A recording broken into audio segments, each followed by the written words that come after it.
bienvenue en direct sur KTV, sur les réseaux sociaux et à la radio pour ce temps de parole consacré ce matin à l'aviation. On va parler d'une nouvelle compagnie aérienne avec les frères Nouveau, Julien et Régis. Bonjour. Bien bonjour. Bienvenue ici sur Quizy. Alors on est là pour un sujet qui intéresse évidemment énormément les Mahorais, un appel d'air si on peut dire ça comme ça. C'est une nouvelle compagnie que vous proposez, la compagnie aérienne Zena. C'est pour quand ? Alors la compagnie aérienne Zena, ce serait, si tout se passe bien, si la certification se déroule dans les temps, elle pourrait voir le jour, en tout cas pour la certification, au mois de juin. On pourrait espérer avoir des vols au mois d'août, septembre. Tout dépendra de la finalisation de cette certification. C'est vrai que c'est un boulot de une compagnie aérienne sur pied. Vous êtes évidemment des gens qui connaissent par cœur l'aviation. Vous avez déjà tenté des projets qui n'ont pas abouti. Pourquoi celui-là aboutirait vraiment ? Alors nous n'avons tenté aucun projet pour le moment. Le seul qu'on a porté, c'est celui-ci. Contrairement à ce qui a été fait au préalable, ce projet a comme particularité de passer par la grande porte. Là-dessus, l'échec en tout cas de ce qu'on sait actuellement, du projet qui a été présenté l'année dernière, je vais laisser la parole à Régis là-dessus, ce projet était techniquement, pour nous en tout cas, pas mené de la bonne façon. Oui, concernant ce projet, l'année dernière, quand on en a entendu parler, quand ils ont fait leur conférence de presse, selon nous, ils n'ont pas pris la bonne orientation dès le début, à savoir faire venir un transporteur aérien. Là, on parle de Air Mayotte. Oui, faire venir un transporteur qui opérait déjà en Europe sur Mayotte pour faire des vols vers la Réunion. Nous, c'est pas ce qu'on souhaite. Nous, on veut monter notre propre compagnie, une compagnie basée à Mayotte. On veut mener une campagne de certification, avoir notre propre certificat de transport aérien, de manière à être indépendant.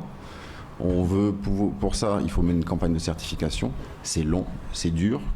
On rappelle que l'aérien, c'est le deuxième domaine le plus réglementé après le nucléaire. C'est pas pour rien. C'est pour la certification. C'est la différence entre un projet sérieux et un projet qui ne l'est pas. Nous, on va mener une campagne de certification normale jusqu'à avoir notre certificat. De cette manière-là, on sera indépendant. C'est une compagnie qui est basée à Mayotte. On y a nos intérêts moraux et financiers. On a notre famille. Nous, on est de Mayotte. On a toute notre famille. On a nos parents, nos frères et sœurs, toute la grande famille qui sont ici. Donc, on veut faire un projet qui est basé à Mayotte, pour Mayotte. C'est-à-dire, on va faire venir des avions ici. On va faire venir des compétences ici. On va mettre cet outil, c'est une compagnie aérienne, c'est un outil stratégique pour l'île, à la disposition des Mahorais pour pouvoir opérer en fonction de nos intérêts et ne pas laisser cet outil stratégique qui est la compagnie aérienne aux mains, en tout cas, d'opérateurs qui ne sont pas d'ici, qui n'ont pas forcément leurs intérêts. On a déjà vu ce modèle. Pour ceux de Mayotte, ils n'opèrent pas forcément pour Mayotte, souvent pour leurs propres intérêts. Donc si leurs intérêts, à un moment donné, se trouvent ailleurs, ces gens-là, normalement, ils gèrent une compagnie aérienne, ils gèrent aussi un business, donc ils iront vers leurs propres intérêts, et donc ils risquent de quitter Mayotte, nous non. C'est un peu le propre d'une compagnie, c'est aussi économique, c'est pas seulement pour les personnes, c'est aussi pour gagner de l'argent. Oui, tout à fait. En revanche, ce qu'on a pu voir sur les dernières années, c'est que systématiquement, quand une compagnie opère et qu'elle est pilotée depuis La Réunion ou depuis Paris, les intérêts des Mahorais passent après les intérêts des autres destinations. C'était le cas pour beaucoup. Feu XL Airways, Corsair, etc. En revanche, nous, ce sera une compagnie qui sera pilotée depuis Mayotte. Les intérêts des Mahorais passeront avant tout. Donc, demain, nous n'abandonnerons pas la ligne pour pouvoir aller desservir une destination parce qu'elle pourrait être plus intéressante.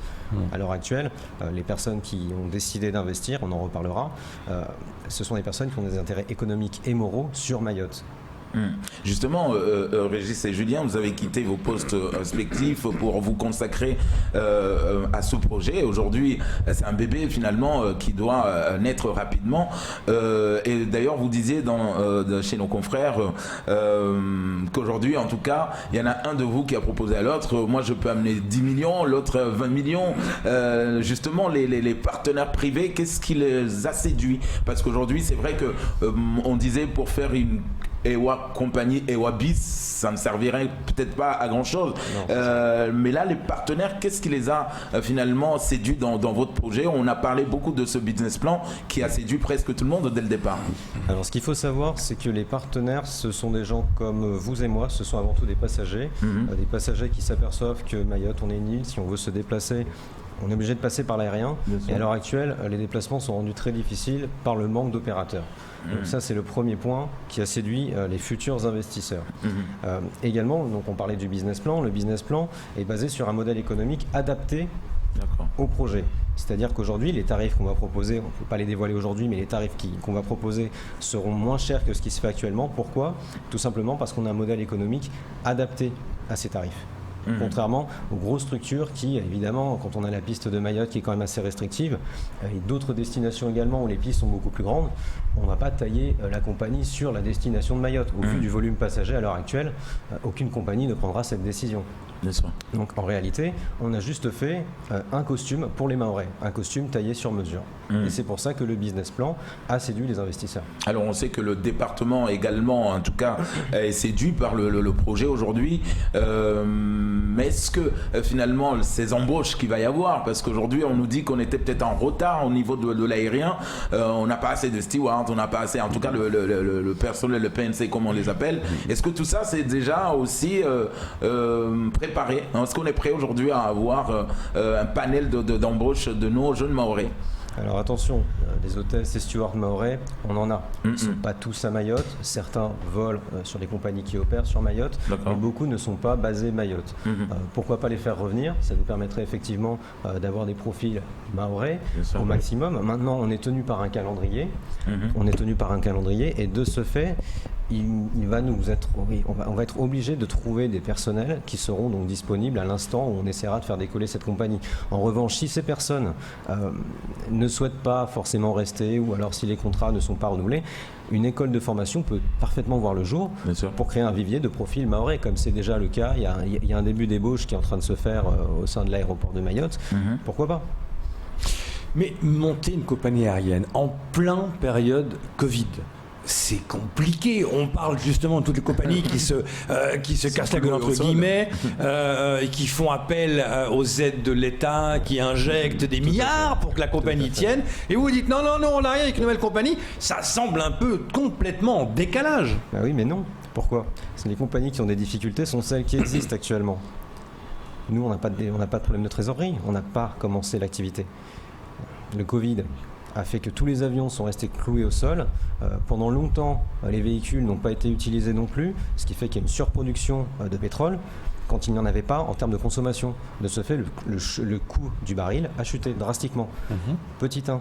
Petit 2, donc on parlait de la trésorerie, c'est-à-dire qu'à l'heure actuelle, effectivement, les compagnies ont énormément de difficultés financières. Donc demain, si un combat doit se jouer, eh bien, j'ai envie de dire que ça va être difficile, pas forcément pour nous, parce qu'on arrive avec de la trésorerie fraîche, normalement. Oui, mais les gens, ça les rend pas frileux. Écoutez, l'aérien, on voit comment il est. Si vous dites, voilà, on va lancer plus ou moins en juillet ou en août la compagnie après avoir eu les autorisations pour le faire, on ne sera pas encore sorti de la crise. Ça veut dire qu'il y aura encore des soucis. Donc les investisseurs disent, ouais, peut-être pas de l'argent dans une compagnie alors qu'on ne sait pas trop où on va. La différence entre le ciel mahorais et les autres destinations, c'est qu'à l'heure actuelle, comme je disais, les passagers, c'est vous et moi.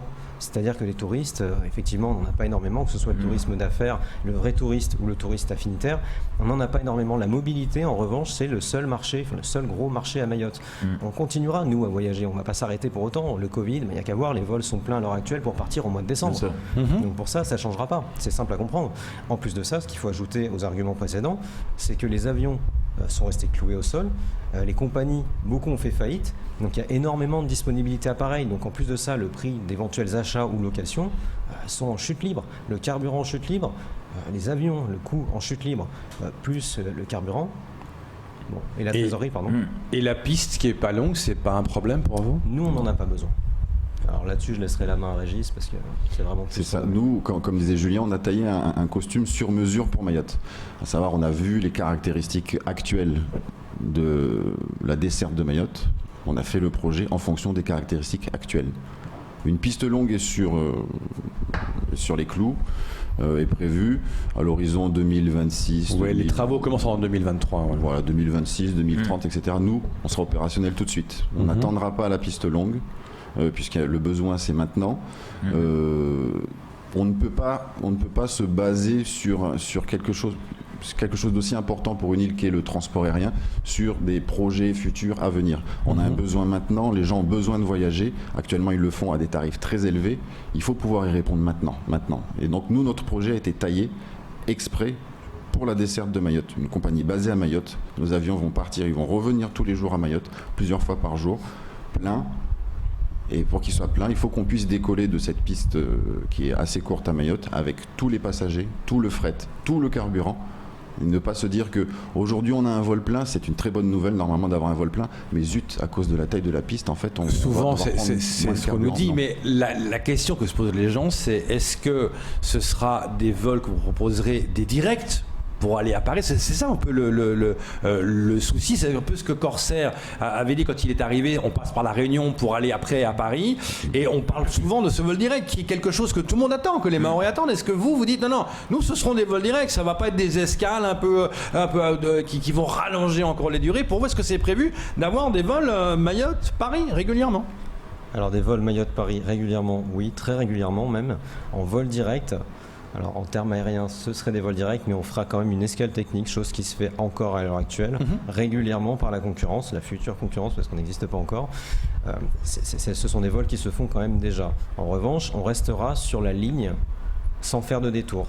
C'est-à-dire qu'on ne passera pas par la Réunion, qui pour nous est un détour. Et l'escale sera une escale technique de 45 minutes, le temps de faire du carburant, et c'est tout. Justement, Julien et Régis, on parle beaucoup à Mayotte de ce prix du kérosène.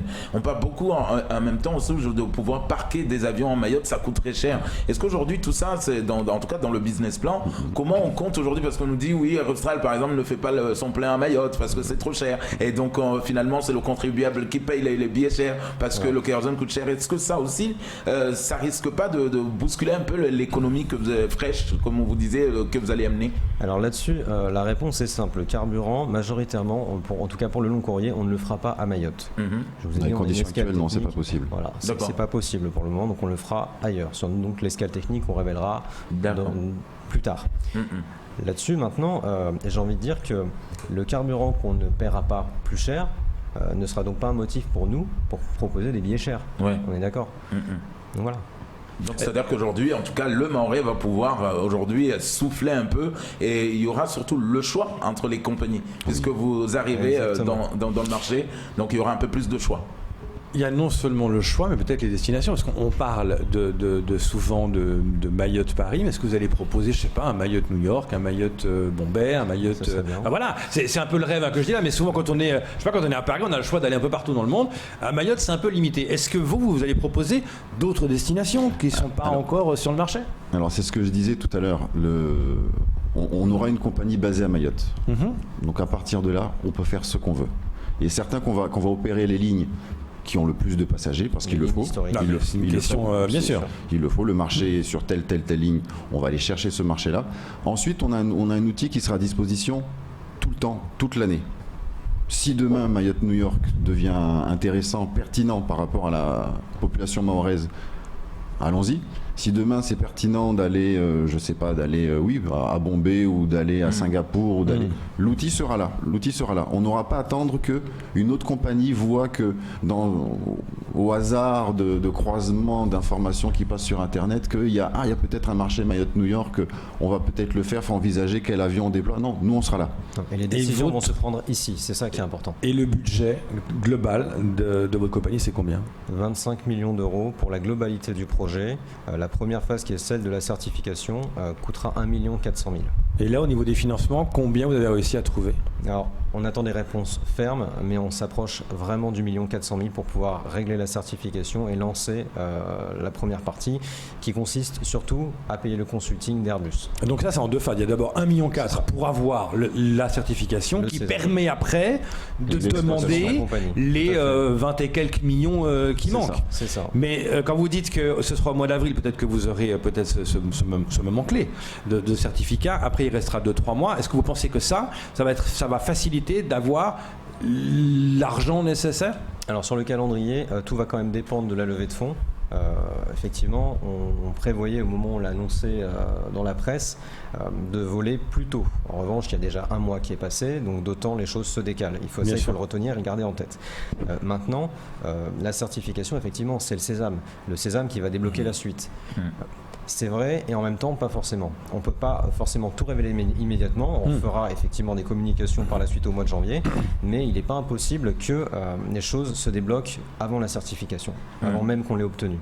Alors, Régis Julien, vous avez voulu rendre hommage à une grande dame, bien évidemment, chez nous à Mayotte, en appelant en tout cas cette compagnie Zena. Alors, qu'a pensé d'abord la famille aujourd'hui de Zena Mdéré, à qui vous rendez hommage en tout cas avec cette compagnie? Alors, la famille était ravie.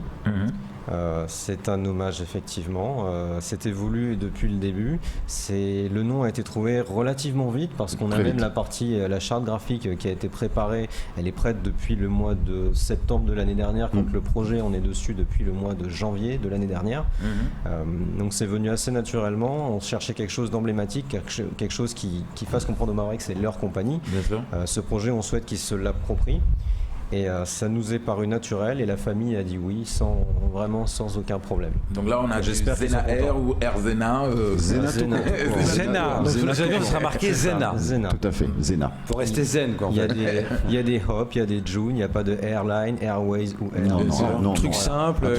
Mais par contre ce qui est intéressant aussi c'est que vous promettez des embauches, vous promettez des emplois et ça c'est aussi important. C'est non seulement une compagnie qui va arriver, parce que là c'est quasiment certain, on peut parler d'une chose concrète. Bon, ça dépend des financements, mais c'est pas un truc qui est un peu dans l'air comme d'autres l'avaient dit. C'est un projet clé en main qui est finalisé, qui n'est qu'en attente de financement. Et ça s'arrête là. Et d'ailleurs là-dessus, j'invite les Mahorais, s'ils le souhaitent, à nous rejoindre et à participer, à apporter leur pierre à l'édifice. Et on parle de combien d'emplois qui seraient créés à Mayotte pour les Mahorais? Alors en tout, 80. Dans un premier temps, il faut noter qu'on va sous-traiter une partie des opérations du fait du calendrier. Mais tout ce qui peut être remplacé et formé en local pour être embauché par la suite, ce sera fait, c'est la volonté de toute manière. C'est ça, par rapport on le présente tel quel. C'est ça, par rapport au calendrier, certaines choses dont les embauches de personnes qualifiées qui sont déjà en poste ne peuvent pas être faites sur un claquement de doigts. Donc certains services, certains départements de la compagnie on va débuter par les outsourcer, par les sous-traiter, par des entreprises, etc. Le temps que l'exploitation se lance et qu'on puisse à ce moment-là lancer les vraies campagnes de recrutement et faire venir des profils mahorais si possible, en tout cas des profils intéressés pour participer à l'aventure. Et au fur et à mesure de l'exploitation, première année ou deuxième année, on intègre en propre nous-mêmes ces services-là jusqu'à arriver à notre effectif nominal de 80 personnes. Ce qu'il faut savoir, c'est que beaucoup de Mahorais nous contactent déjà en termes d'emploi pour postuler, mais également en termes de financement. Les gens sont vraiment très ouverts à l'idée de participer. C'est une très bonne chose. On n'a pas été assez clair sur nos précédentes communications là-dessus, mais effectivement, nous recherchons des partenaires financiers et ils sont tous la bienvenue. Les modalités seront expliquées par la suite, mais effectivement, ça reste possible. Oui, après, certains peuvent être frileux quand on entend Air Mayotte qui avait le même discours. On a besoin de. Voilà. Là-dessus, justement, comprenez un peu ce phénomène, les gens restent un peu sceptiques. Exactement, mais nous, on souhaite fermer la porte à cet épisode-là, parce que déjà, c'était pas nous pour commencer. Non, c'est clair. La plupart des réunions qu'on a eues ont débuté sur ce sujet-là, parce qu'il y a l'amalgame. Effectivement, on est resté pendant 2 ans sans communiquer. C'était la volonté, c'était prévu comme ça. On sort maintenant des bois, comme on dit, et effectivement, maintenant, il faut fermer cette porte. Nous, on a décidé de passer par la voie normale. On est obligé de passer par la certification, on se certifie. Ce qu'on sait faire, on le fait. Ce qu'on ne sait pas faire, on le sous-traite. On a donc pris le consulting d'Airbus qui est déjà venu à 2 reprises sur Mayotte pour nous assister sur ce projet-là. Régis qui a quand même déjà travaillé à certains postes de responsables désignés, a des collègues également qui vont pouvoir venir avec nous rejoindre. Voilà. Est-ce que le fait de travailler depuis de nombreuses années dans l'aérien, d'avoir travaillé dans des concurrents qui sont là actuellement, vous a aidé d'une part à faire cette compagnie et à rassurer les investisseurs en disant oui, c'est des gens qui s'y connaissent? Oui. En plus de ça, il faut savoir que depuis tout petit, on y est dans l'aérien. Notre maire y travaille depuis 30 ans, 40 ans. 34 ans. C'est le bilan. Voilà, quand même. Je vais faire les oreilles en rentrant. Et j'ai suivi mon frère qui a suivi ma mère, et mon petit frère également y est. Il n'y a que notre père pour le moment, mais il parle comme nous maintenant. Et la mère est fière? Je pense, oui. Il faudra lui demander. A priori, je pense que oui. Eh ben voilà, merci beaucoup d'être venu parler de cette nouvelle compagnie aérienne. On peut Et dire bon vent. c'est ça, j'allais dire bon vent et revenez quand vous aurez plus d'informations, encore plus de concret. On n'hésitera pas à en parler. On reviendra, oui. Merci, Avec plaisir. J'espère. merci beaucoup. Merci. C'est tout pour ce temps de parole.